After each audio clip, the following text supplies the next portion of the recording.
Hello guys, welcome to our YouTube channel homely cooks by Kokila Sridhar.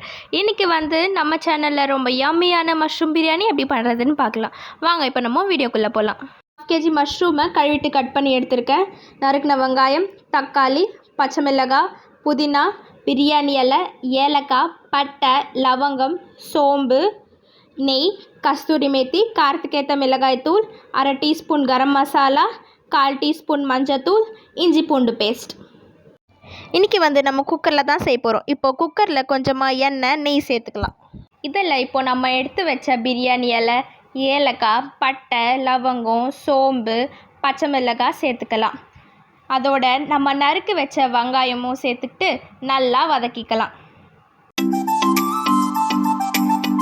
வெங்காயம் நல்லா வதங்கின பிறகு நம்ம எடுத்து வச்ச இஞ்சி பூண்டு பேஸ்ட் போட்டு பச்சை வாசனை போகிற வரைக்கும் கலந்து விட்டுக்கலாம்.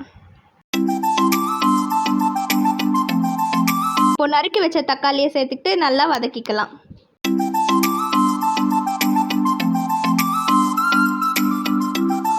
இப்போது கொஞ்சமாக புதினாவும் சேர்த்து நல்லா வதக்கிக்கலாம். இதெல்லாம் நல்லா வதங்கின பிறகு நம்ம எடுத்து வச்ச மஷ்ரூமை சேர்த்து கலந்து விட்டுக்கலாம். இப்போது இதில் மஞ்சத்தூள், மிளகாத்தூள், கரம் மசாலா சேர்த்து கலந்து விட்டுக்கலாம். ஒரு 1/4 கப் தயிர் சேர்த்துக்கிட்டு கலந்து விட்டுக்கலாம். தேவைக்கேற்ப உப்பு சேர்த்துக்கலாம். ஒரு டம்ளர் பாஸ்மதி ரைஸ்க்கு 1/4 டம்ளர் தண்ணி எடுத்திருக்கேன். பாஸ்மதி ரைஸ் ஒரு 15 நிமிஷம் தண்ணியில் ஊற வச்சுக்கலாம். தண்ணி நல்லா கொதிக்கிறப்போ நம்ம ஊற வச்சு எடுத்த பாஸ்மதி ரைஸை சேர்த்துக்கலாம். இப்போ குக்கரில் 2 விசில் வச்சா போதும். இப்போ லாஸ்ட்டாக மேலே கொஞ்சம் கஸ்தூரி மேத்தி சேர்த்துக்கிட்டு நல்லா கலந்து விட்டுடலாம். வாவ், பார்க்குறதுக்கே மவுத் வாட்டரிங்காக இருக்குல்ல.